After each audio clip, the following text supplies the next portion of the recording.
Halo, selamat sore rekan-rekan semuanya, pecinta tinju dimanapun kalian berada. Sore ini saya mau berangkat melatih, rutinitas melatih di Majalengka. Berhubung rumah saya atau tinggal saya di Cirebon, jadi sekaligus saya mau meliput perjalanan saya dari rumah menuju ke sasana atau tempat berlatih di Majalengka. Ini mau mencapai daerah mana ini? Keraton Kasepuhan. Kasepuhan apa ya? Bentar lagi ya? Iya, betul. Kasepuhan. Ini saya dari rumah, baru aja dari rumah. Karena Keraton Kasepuhan itu nggak jauh dari rumah, nggak jauh dari tempat tinggal. Jadi terlewat. Sekaligus saya meliput ke sana sebentar.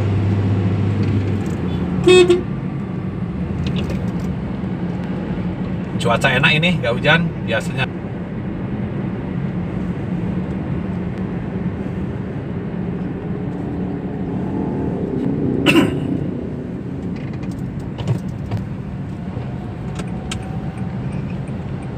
Nah, ini udah masuk Nah, komplek ini nih. masuk ya, mau kita masuk dulu sebentar nih, belok sebentar ini masuk area Keraton Kasepuhan. Ini masuk Keraton Kasepuhan.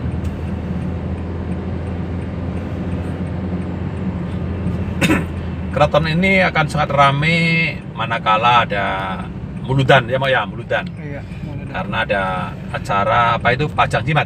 Panjang Jimat. Panjang Jimat ya. Jadi setahun sekali rame. Nanti kalau menjelang muludan rame. Selama 1 bulan full di sini rame sekali. Dan saat puncaknya akan ramai sekali di Keraton Kasepuhan ini. Keraton Kasepuhan ini termasuk keraton sebelum Jogja, betul ya Mbak ya? Iya. Sebelum Jogja, ini sangat tua ini. Dibangun abad berapa ini? Abad 5 ya? 15 ya? Sorry, 12. Nah, ini kita nyampe posisi keraton ini. Hari biasa pun rame. Itu di posisi pelatarannya ini. Iya. Nah, tuh. Ada tulisan tuh Mak, putih-putih. Ya, tuh Kesultanan Kasepuhan Cirebon. Oke, betul itu. Dibangun abad 15 1430. Nah, ini juga masjidnya. Ini Masjid Agung. Masjid Agung atau masjid apa namanya mau? Sang Cipta Rasa. Sang Cipta Rasa. Ya, ini Masjid Agung atau Masjid Sang Cipta Rasa. Sama, dibangunnya sama. Abad 15 tahun 1430 juga. Ini termasuk masjid yang tertua di Cirebon. Iya. Tua. Oke, nanti di sana juga ada satu keraton lagi, namanya Keraton Kanoman. Tetapi karena perboden kami nggak bisa lewat itu. Kecuali sengaja ke sana bisa lewat jalan pintas yang sebelahnya. Karena perboden jadi tidak bisa. Di sana Keraton Kanoman. Ini Keraton Kasepuhan. Ito na. Sok, Supply. boleh. Oke, rekan-rekan, di sini banyak sekali bangunan-bangunan tua, peninggalan bersejarah yang saat ini masih dimanfaatkan, misalkan untuk Bank BI ya, mau Bank BI, mana Bank BI? Oh, depan sana. Bank BI, nanti juga ada di sana BAT dan Bank Mandiri juga ada, sana pakai bangunan yang tua. Ini sebelah kanan bangunan-bangunan tua juga. Ini pesisir jadi disebut pesisir itu apa itu? Pinggiran pantai. Kalau di sini disebutnya pesisir ya. Pinggiran pantai Cirebon. Jadi jalan ini tepatnya di pinggir pantai Cirebon atau lebih terkenalnya pantai ini Pantura, pantai utara. Nah itu, ini bangunan-bangunan tua. Itu Bank Indonesia tua juga, masih bangunan tua. Nah ini sebelah kanan saya ini atau sebelah kanan ini ada pantai tempat rekreasi namanya Ade Irma Nasution. Nah itu di sana ada Ade Irma. Itu pantai Ade Irma.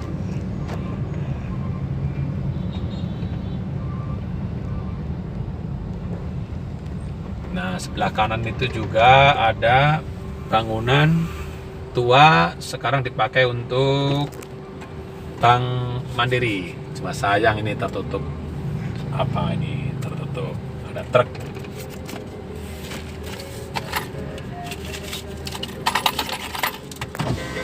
Oke, Kak. Ayo, mangga.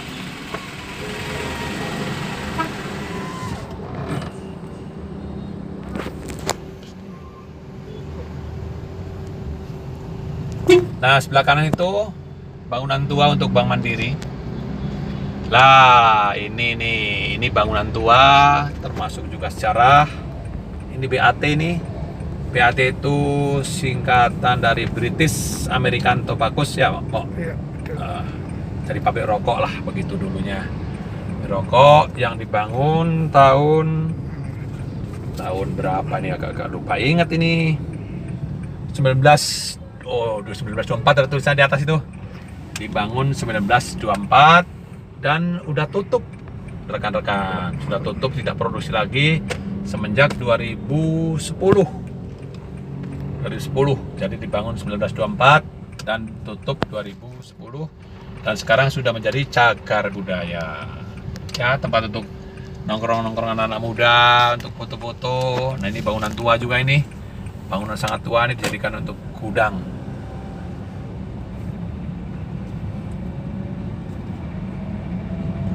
Kita berangkat lewat pesisir karena ini pantai utara.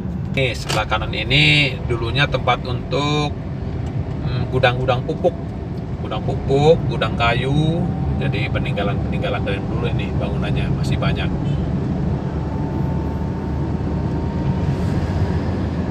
Terlihat bangunan-bangunan masih kokoh,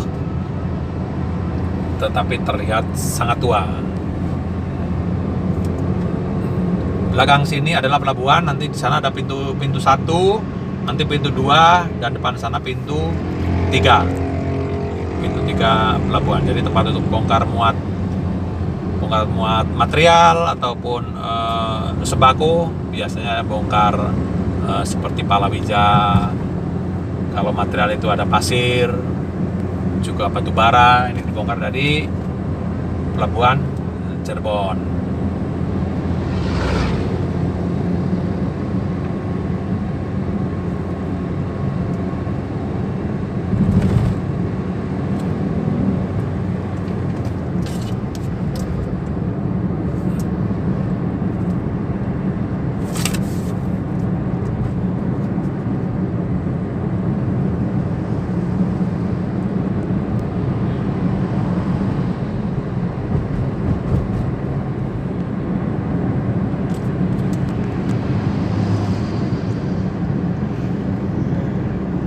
Nah, ini pintu 3 pelabuhan Cirebon. Nah, itu pintu 3, jadi tempat keluar masuk pintu 3 di sini. Pintu 1, 2 ada di sebelah selatan tadi. Cukup besar juga untuk area bongkar muat di pelabuhan Cirebon ini.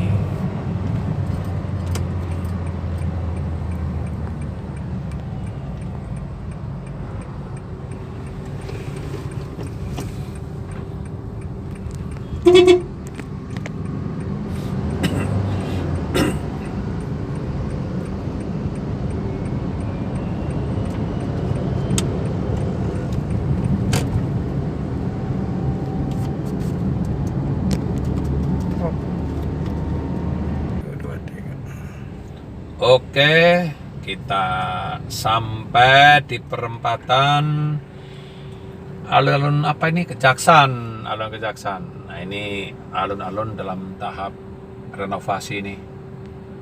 Sudah cukup lama belum beres. Menurut info sih katanya alun-alun Kejaksan ini alun-alun terbagus atau terbaik di Jawa Barat. Tapi nggak tahu nanti nih, semoga saja info yang sudah beredar seperti itu, terbaik sejak mudah-mudahan seperti itu. Cuma ini terhalang kendaraan atau mobil di depan kita, jadi nggak kelihatan alun-alunnya. Tapi memang betul masih tahap apa ini, tahap renovasi.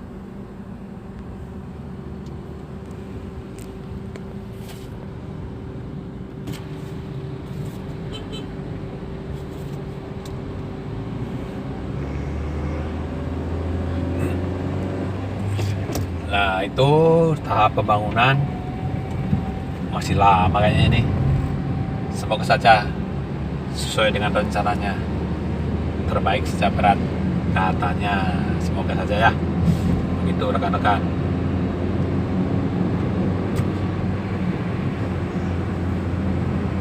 Ini juga masjid apa ini, Mo? Islamic Center. Islamic Center. Ini cukup besar juga untuk di wilayah Cirebon.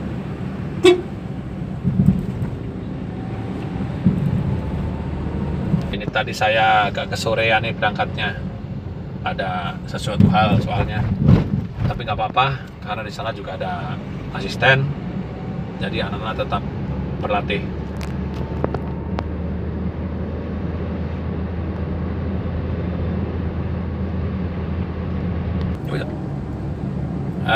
Ini masih di Jalan Kartini, Cirebon. Di sini ada supermarket yang dibangun pertama kali, namanya Gerage. Jadi terkenalnya ya Gerage Mall seperti itu. Gerage Mall dibangun pertama kali di Cirebon, kalau nggak salah tahun 1994 kalau nggak salah, atau 1995, sekitar segituan. Soalnya dulu saya menginjak Jawa Barat pertama tahun 1993, kemudian Gerage dibangun, berarti sekitar 1994 pembangunan Gerage.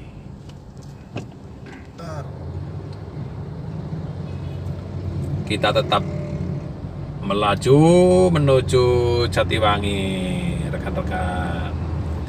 Ini kita masuk jalan Tuparef. Oh, tapi kok ini di apa ini ditutup? Ada apa ini ditutup? Pengalian arus. Wow, sorry rekan-rekan, ini pengalian arus. Mungkin hari ini agak padat ini. Kita alihkan. Nah, ini Gerage nih, sebelah kiri yang tadi kita ambil dari belakang. Nah, ini belakang, ini depan. Posisi Gerage depan. Tadi dari belakang. Nah, ini kita ini diputarkan arah ini dari jauh ini. Tadi harusnya udah nyampe jalan Tuparef, tapi nggak apa-apa. Ini kita putar di depan sebentar.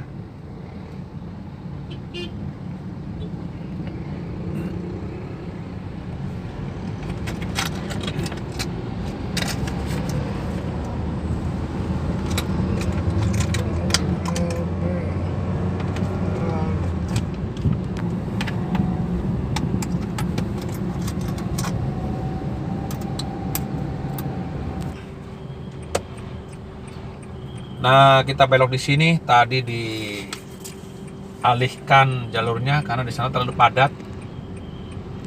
Biasa kalau libur itu padat. Apalagi kalau liburnya hari-hari besar, juga termasuk hari Minggu. Ini hari Sabtu juga udah padat sekali walaupun masih suasana corona. Oke, bro, makasih. Dalam suasana corona seperti ini pun masih padat seperti ini. Kesadarannya kurang ini. Kita belok masuk Jalan Tuparev. Nah, kita lurus, kita Jalan Tuparev. Jalan Tuparev itu singkatannya 7 Pahlawan Revolusi. Nah, singkatan itu untuk anak-anak sekarang banyak yang tidak tahu nih. Saya pun tahu arti itu baru sekitar 3 tahun yang lalu. Padahal saya sudah di sini udah cukup lama. Dan saya yakin juga banyak yang nggak tahu pasti. Karena hanya singkatan saja, Tuparev, 7 Pahlawan Revolusi. Kita telah sampai di daerah Pleret ini. Di Pleret sini terkenal makan khas Cirebon yaitu empal gentong. Nah, empal gentong ya di sini nih tempatnya. Jadi Cirebon terkenalnya empal gentong, tapi sebetulnya tempatnya di sini di Pleret.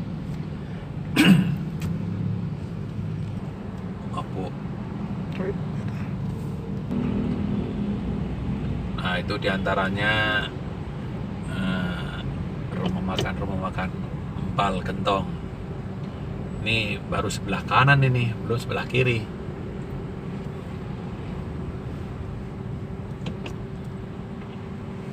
Yuk, mulai.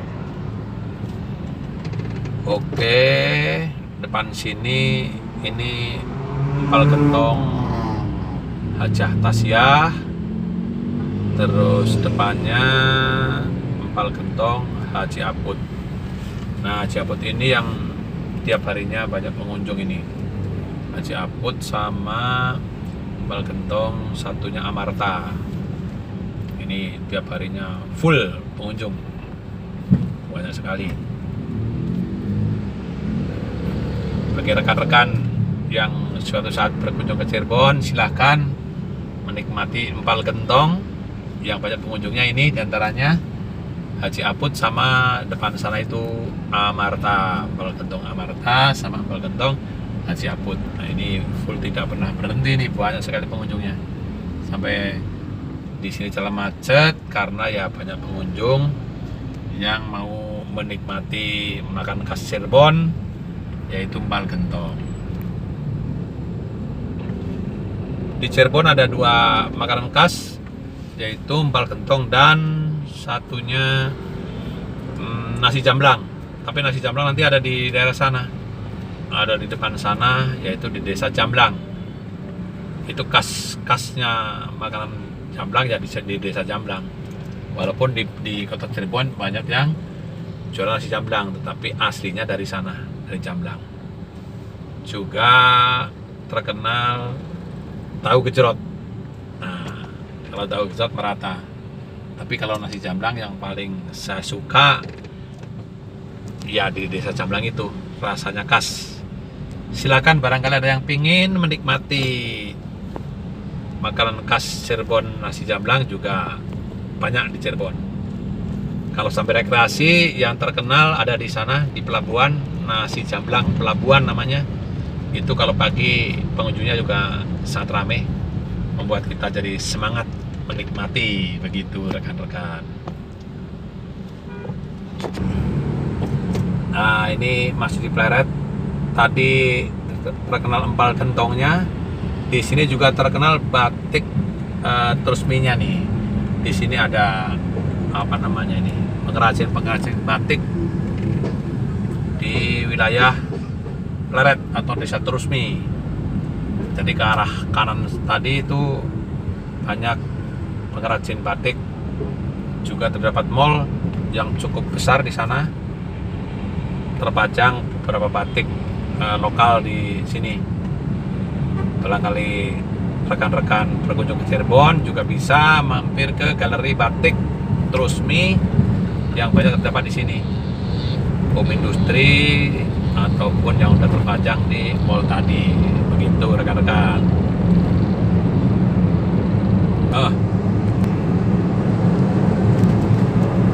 Ini masuk wilayah atau daerah Tegalwangi setelah Pleret tadi. Di sini terkenal juga home industri atau perusahaan pembuatan pengrajin dari rotan ini, seperti meja kursi dari rotan, juga kerajinan-kerajinan yang lain. Itu udah mulai nampak di sebelah kiri, pengrajin rotan ini udah cukup banyak di sini dengan kualitas ekspornya.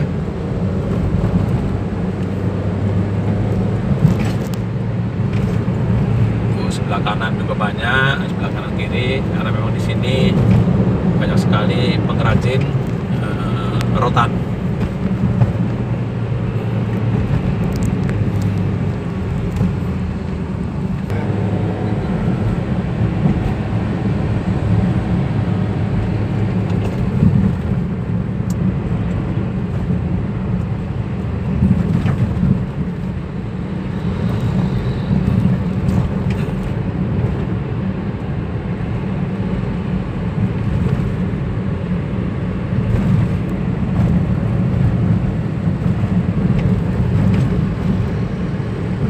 Oke.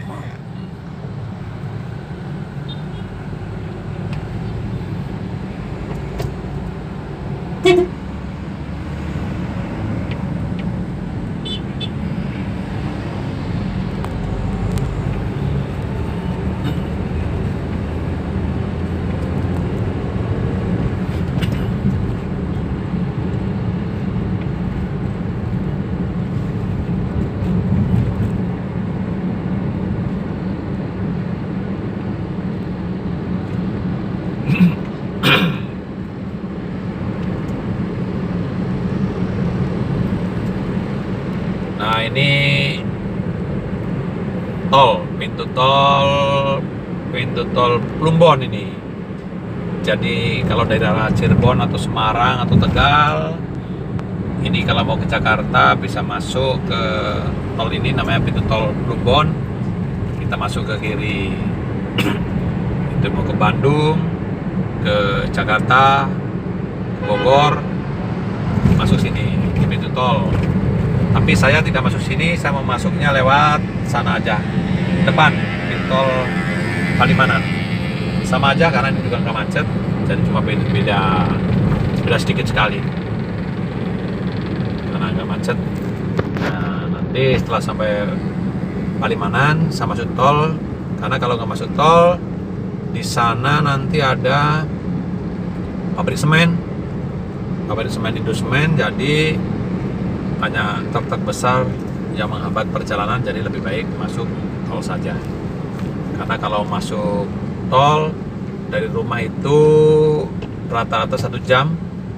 Kalau lewat jalan biasa seperti ini, dari rumah sampai ke Sasana tempat melatih itu 1,5 jam. Jadi sangat cukup jauh kalau nggak lewat tol. Artinya kita bisa efisiensi waktu melalui tol, begitu rekan-rekan. Dan yang kedua, karena kalau nggak lewat tol itu arah Palimanan ke sana sudah 1 jalur. Ini kan masih 2 jalur dari arah Cirebon sampai Palimanan. Ini masih 2 jalur, jadi masih nyaman. Tapi kalau sudah Palimanan ke sana sudah 1 jalur, itu udah sangat repot, penuh kendaraan, terutama itu tadi truk-truk besar-besar yang keluar masuk pabrik semen. Begitu rekan-rekan.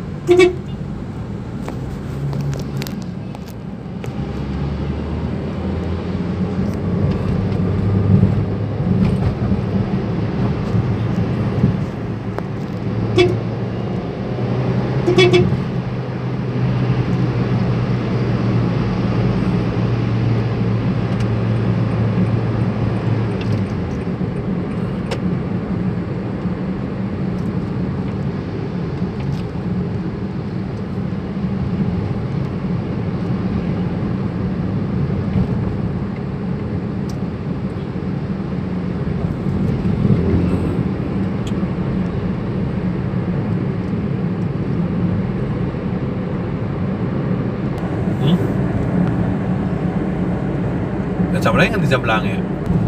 Oke, rekan-rekan, ini masuk setelah Pleret kita masuk daerah desa Kebarepan. Nah, Kebarepan di sini banyak home industri sandalnya dari karet tuh, sandal jepit ataupun ya sejenisnya.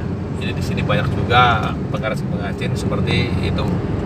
Terutama tadi dari jalan situ masuk ke sana itu banyak pengrajin untuk sandal-sandal jepit dan sejenisnya seperti itu.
Kita masuk Desa Jamblang nih, Desa Jamblang yang terkenal nasi jamblang itu tadi. Nah tuh, jadi di sini di pinggir-pinggir jalan tuh banyak warung-warung jamblang itu yang berbentuk rumah makan jamblang juga ada.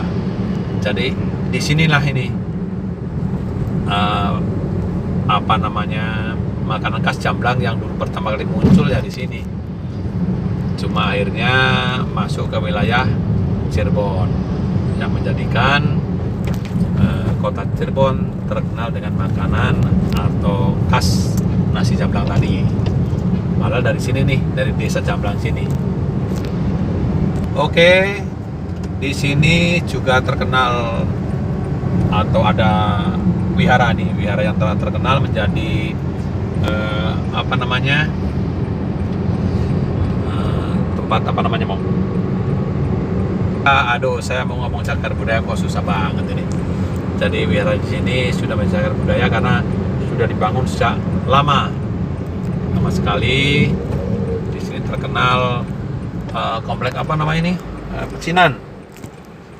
Di sini komplek pecinan. Jadi banyak bangunan-bangunan tua di sini. Jadi kanan itu tua ini, bangunan tua.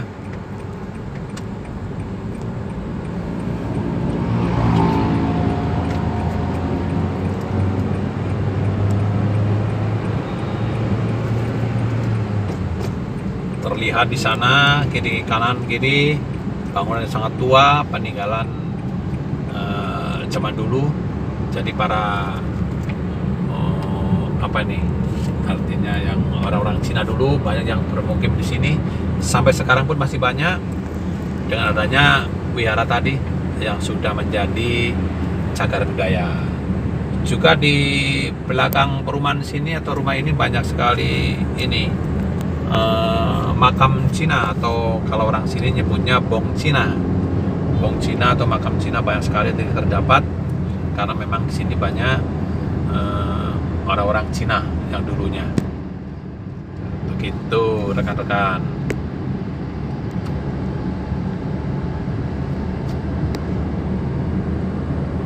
Mulai. Kita memasuki Palimanan. Nah, ini termasuk desa atau wilayah Palimanan ini. Palimanan. Di sini juga ada, ternyata di sini ada pabrik spiritus ini, pabrik spiritus yang didirikan cukup lama. Didirikan tahun 1883. Bayangkan, sudah sangat lama itu. 1883. Ini pabrik spiritusnya ada di depan sana. Nanti kita lihat, akan terlewati oleh saya sebentar lagi. Dan sampai saat ini pun masih produksi mau ya? Masih sampai sekarang masih produksi dari tahun 1883. Ini jalan masih cukup padat di daerah sini karena ini pertigaan yang siap masuk pintu tol Cipali. Cipali nanti belok kanan.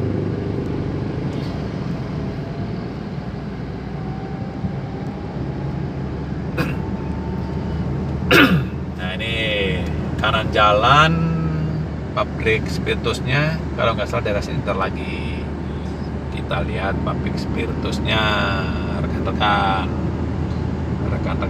teman-temanku, saudaraku. Itu kanan pabrik semen, sorry, pabrik spiritus. Nah, itu terlihat sekali.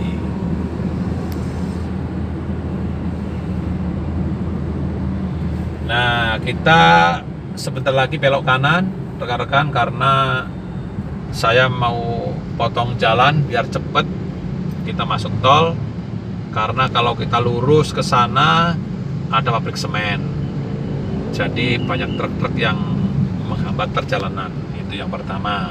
Yang kedua, karena kalau lurus terus sudah satu jalur, rekan-rekan, sudah satu jalur. Sementara dari arah timur sampai ke sini ini 2 jalur, jadi kita nyaman. Begitu.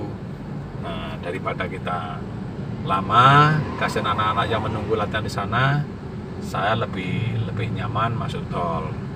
Karena seperti yang saya sampaikan tadi, kalau dari rumah sampai lokasi lewat tol itu 1 jam. Tetapi kalau nggak lewat tol bisa sampai 1,5 jam.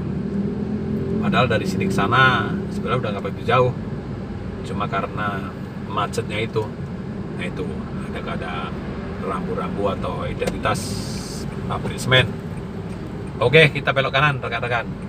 Kita masuk tol saja. Kalau lurus satu jalur sana nantinya.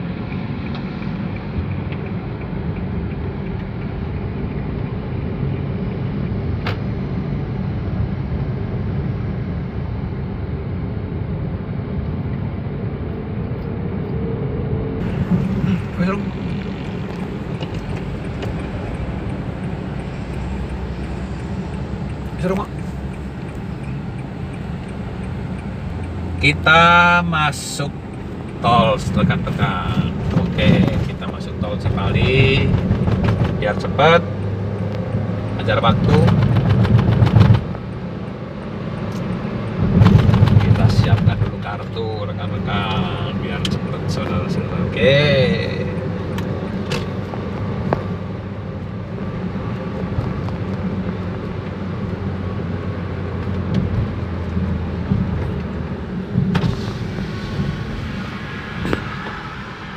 Nah, kita di belakang bis apa ini? Bis jurusan Bekasi Cirebon Kuningan. Bekasi Cirebon Kuningan. Oke.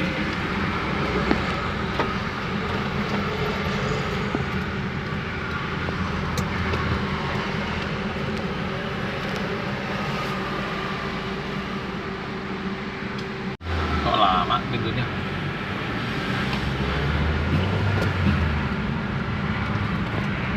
Ini tol Cipali, rekan-rekan.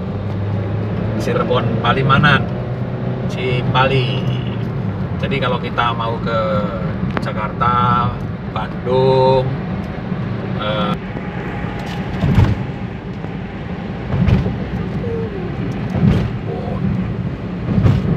oke, kita masuk gerbang tol Palimanan, Cipali. Kita ambil kanan yang gampang ini dan pendek ini. Oke.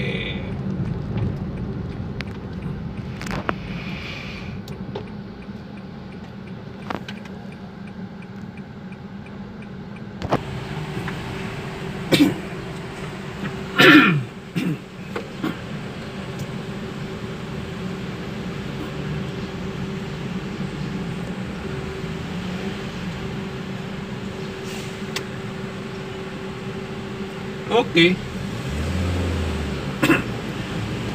Nah, kita nyaman sekarang ini. Paling nyaman kalau sudah segini nih di tol nyaman. Kalau tadi kan jalan tuh apa, ruwet atau apa itu. Aduh, capek kalau di jalan banyak kendaraan seperti itu. Nah, kita di tol Cipali.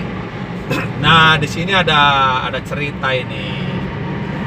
Di depan sana itu dulu sering terjadi kecelakaan pada saat pertama kali atau tol ini dioperasikan sekitar 6 tahun yang lalu.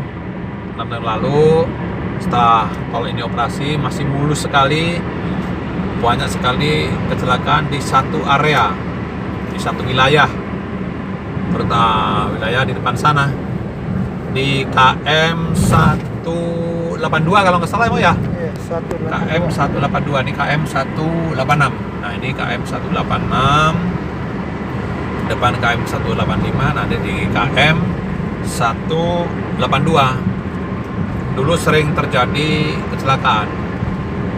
Jadi menurut cerita yang beredar itu ada mistis di sana lah, seperti itu. Di sana ada salah satu batu yang gede, namanya Batu Beleneng. Nah, di sini ada namanya Batu Beleneng. Jadi memang sudah ada sejarah sebelum tol ini dibuat atau dibikin. Karena tol ini dulu kan membelah gunung kecil di sini. Gunung kecil dibelah. Nah, di situ ada batunya. Nah, namanya Batu Beleneng. Banyak terjadi kecelakaan di sana. Dulu. Sekarang sudah tidak ada atau sudah berkurang. Sebentar lagi kita akan nyampe di batu tersebut. Nah, di sebelah batu tersebut ternyata memang ada makam yang udah cukup tua. Karena di gunung, tadinya gunung dibelah, ternyata ada batu, dan di sebelah batu ada area makam, tempat untuk pemakaman umum, tetapi di daerah agak bukit begitu, agak bukit, sedikit bukit, tapi jauh dari pemukiman. Jadi udah cukup lama, makamnya udah cukup lama. Nanti akan kita lihat sebentar lagi. Ini sudah KM berapa ini? Sebentar. KM 184. Nah, dua lagi. Ini banyak, biasanya sepi nih. Itu sampai dari kiri karena banyak pengen cepet-cepet. Ya karena nyaman seperti ini. Dulu waktu masih baru sangat mulus, sangat nyaman. Jadi banyak yang di atas 100 km per jam perjalanannya. Padahal aturannya kan tidak boleh lebih dari 100. Begitu. Ini udah mau nyampe.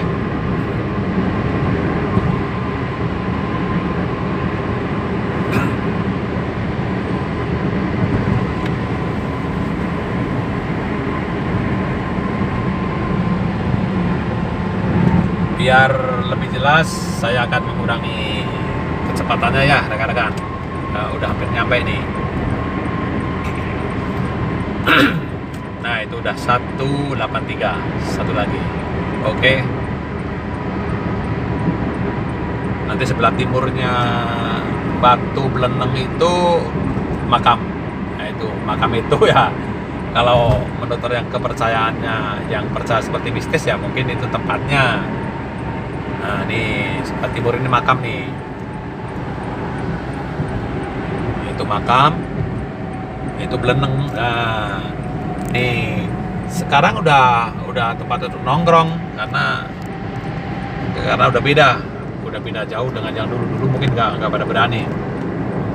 Dan kalau menurut saya sih mistis itu bagi yang percaya saja.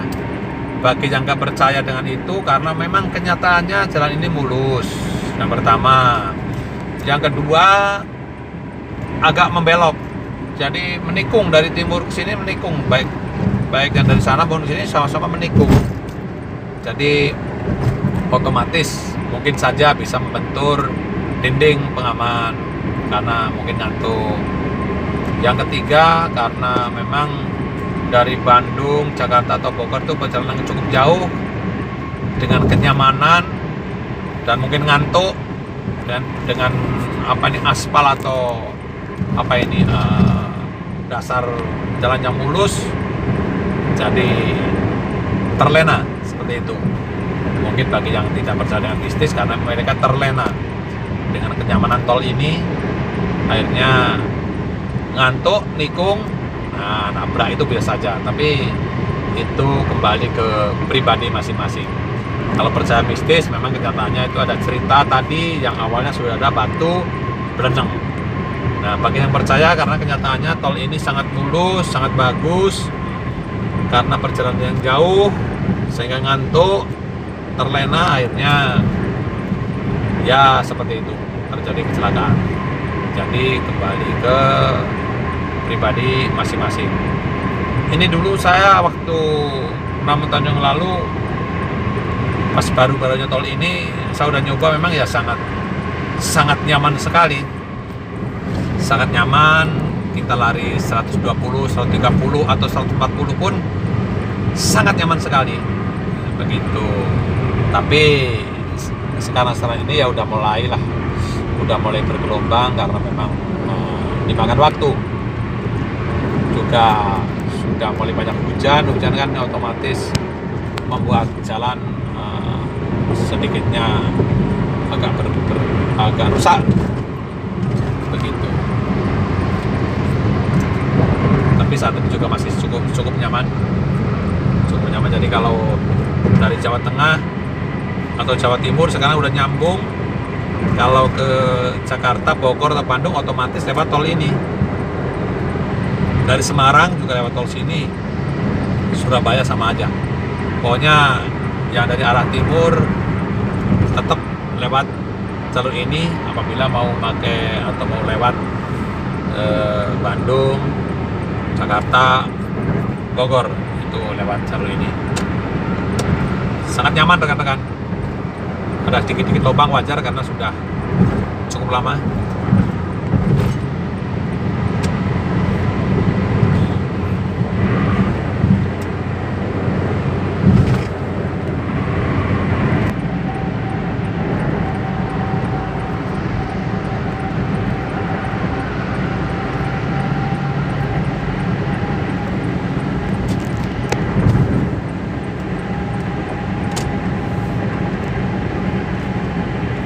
Cukup nyaman rekan-rekan tolnya,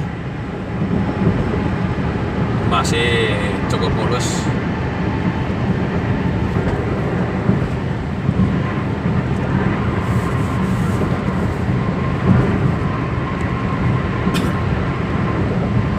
Sebentar lagi kita akan keluar pintu tol Sumberjaya atau Bongas pada KM 175 kita keluar.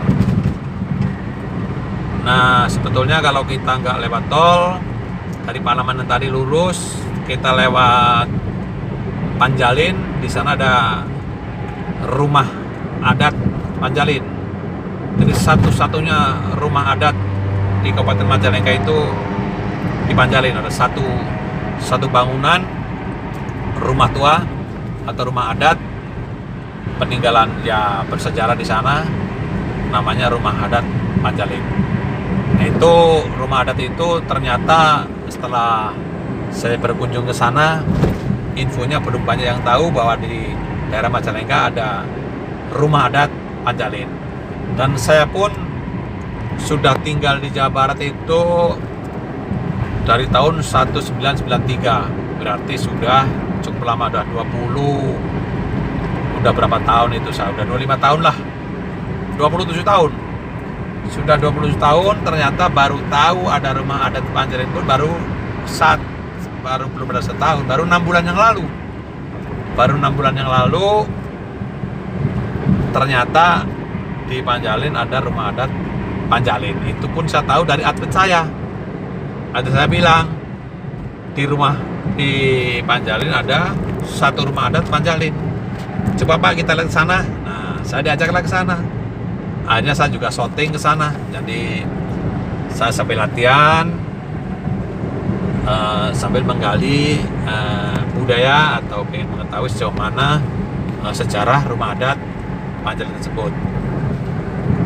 Begitu. Jadi orang-orang ataupun rekan-rekan kita di Jawa Barat khususnya yang belum tahu bahwa di Jawa Barat khususnya di Majalengka ada rumah adat Panjalin, silakan berkunjung ke Desa Panjalin, tepatnya di belakang Pasar Panjalin atau terkenal Perapatan, Pasar Perapatan atau Pasar Panjalin.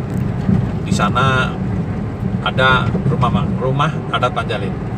Jadi kalau mungkin belum paham tempatnya, begitu sampai pasar nanya aja rumah adat Panjalin di mana, otomatis kalau orang asli Panjalin pasti tahu. Tapi kalau orang di luar Panjalin walaupun tetangga desa barangkali juga belum tahu, karena memang rumah adat itu tidak begitu terekspos waktu itu sampai sekarang begitu, rekan-rekan. Nah, kita sebentar lagi keluar pintu tol, rekan-rekan. Nah, itu udah nampak di depan saya pintu gerbang Sumber Jaya atau Bongas. Jadi di sini ada dua bahasa atau dua nama, bisa Sumber Jaya, bisa Bongas, seperti itu.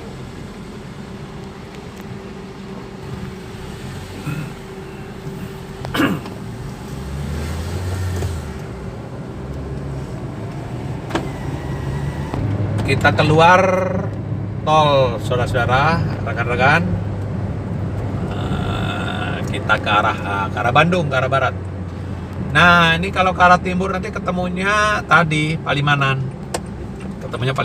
Kalau ke arah timur cuma agak lambat karena makasih. Karena kalau ke timur itu tadi sudah saya bilang banyak truk-truk di pabrik semen Palimanan. Nah, rumah adat Panjalin itu dari sini nggak jauh. Ke timur itu kurang lebih 2 kilometer.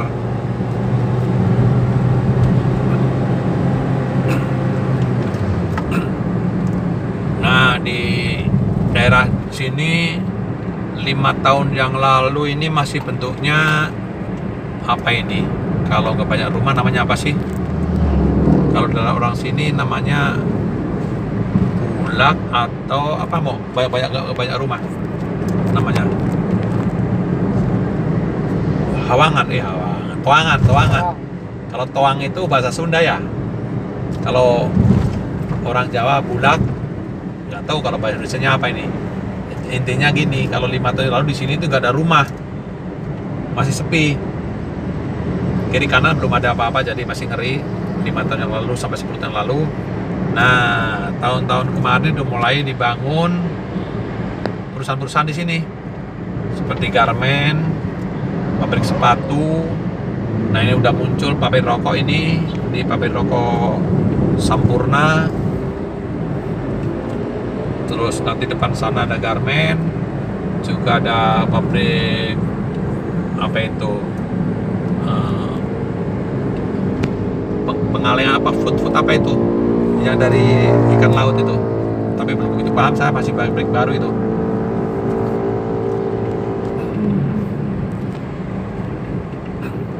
Nah, ini juga Wika Konstruksi, masih baru juga, baru beroperasi ya sekitar 6 bulan yang lalu ini baru operasi.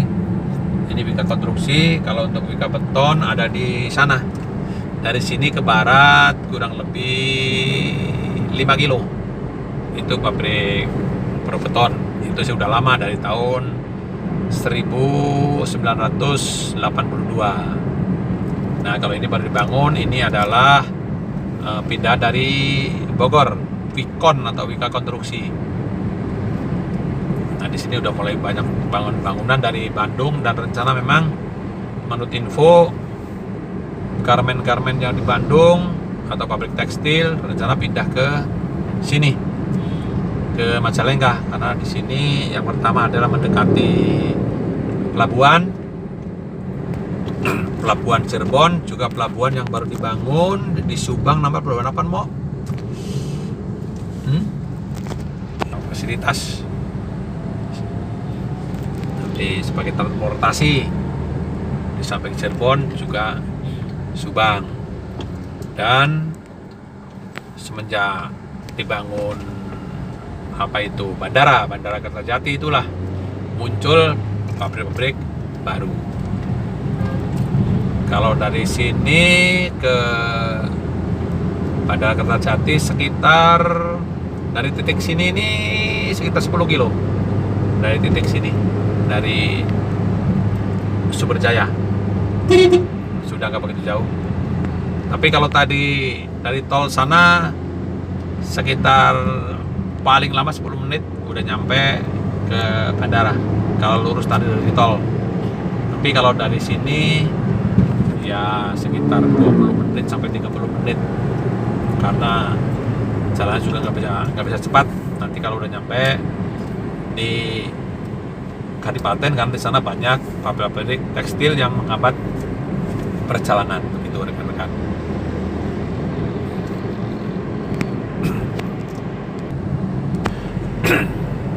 Nah, di sini udah mulai banyak rame, dulu sepi sekali. Apalagi waktu saya masih PP bolak-balik Cirebon Jatiwangi dulu 10 tahun yang lalu. Kalau malam di sini masih sangat sepi. Apalagi tadi belakang tadi sana itu yang belum banyak rumah. Sekarang udah nyaman, mau pulang jam berapa udah rame. Nah, itu udah mulai banyak. Ini kanan jalan sini juga ada pabrik baru ini. Yang tadinya sangat sepi, udah mulai muncul pabrik. Ini pabrik kanan, itu pabrik, ini juga pabrik lagi.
Kita hampir nyampe rekan-rekan, sebentar lagi.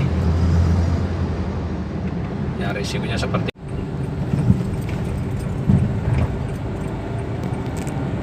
kita hampir nyampe rekan-rekan, sebentar lagi hampir nyampe di tempat yang saya tuju, yaitu sasana saya, Sasana Pertina atau Sasana Tinju Majalengka atau Pertina Majalengka, yang di bawah naungan KONI Majalengka, juga di bawah naungan Dispora Kabupaten Majalengka. Saya agak kesorean rekan-rekan karena ada halangan tadi, tapi nggak masalah. Di sana ada asisten yang sudah menangani para atlet, jadi nggak ada masalah. Yang penting semua berjalan dengan baik. Begitu rekan-rekan. Cukup jenuh sebetulnya, saya cukup jauh. Seandainya PP untuk melatih, jadi 1,5 jam kalau nggak pakai tol ini, kalau nggak naik tol, kalau nggak lewat tol begitu, saudara-saudara, sangat jenuh.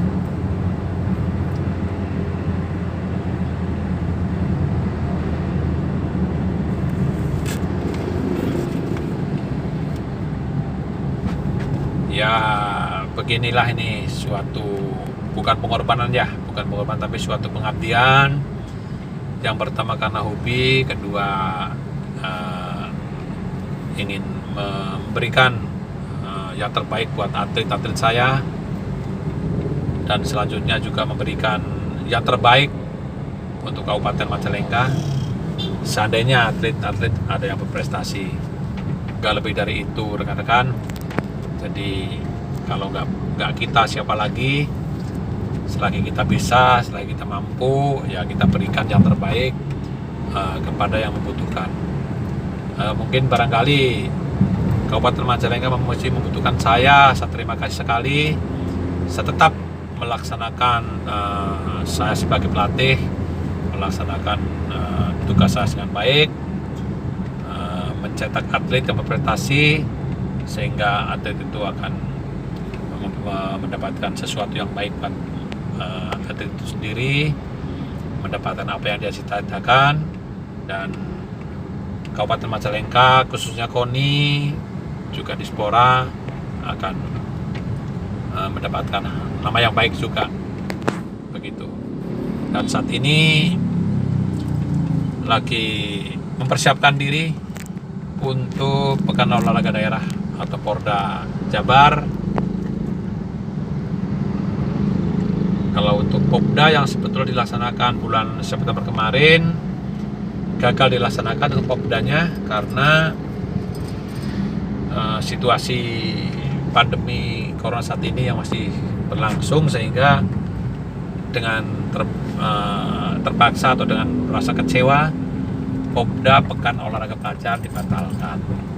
Tetapi menurut info yang saya terima 3 hari yang lalu, Popnas tetap diadakan, Pekan Olahraga Pelajar Nasional tetap dilaksanakan, dan sebentar lagi akan dilakukan seleksi untuk mewakili tim Popnas Jawa Barat. Itu info yang saya terima kemarin.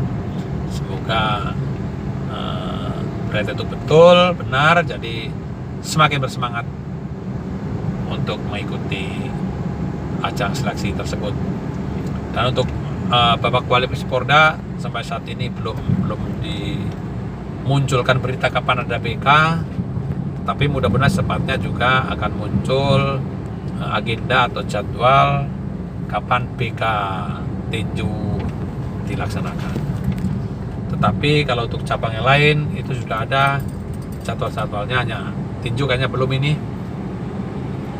Ya karena kita sama-sama menyadari situasi kondisi yang seperti ini membuat belum begitu apa namanya, masih agak ragu-ragu juga barangkali. Tapi semoga saja semua akan berjalan sesuai dengan program.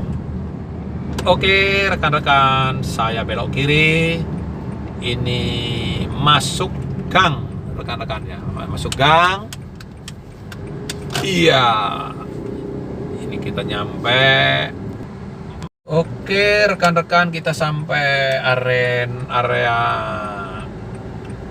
tempat kita berlatih di area ini, kantor kecamatan Jatiwangi nih, tempat sasana kita bernaung di sini atau menetapnya di sini. Nah ini di sini, tapi wah ini pintu gerbangnya belum dibuka. Oke, sampai di sini saya parkir dulu, buka pintu gerbangnya dulu, karena anak-anak sudah berlatih di sana di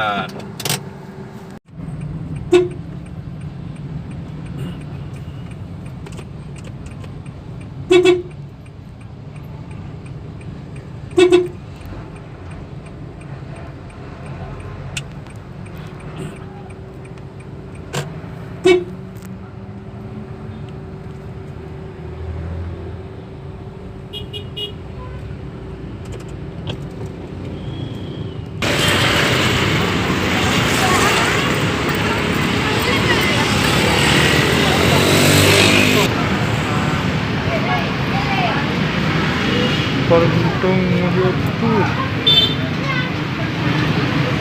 Sus.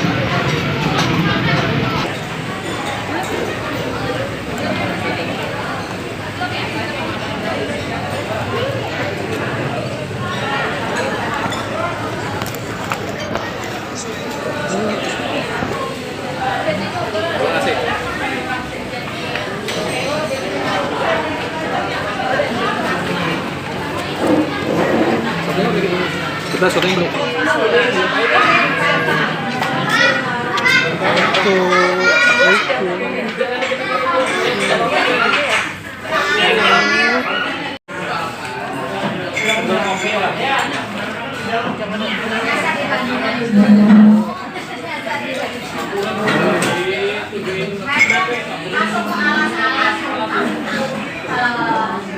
Nyari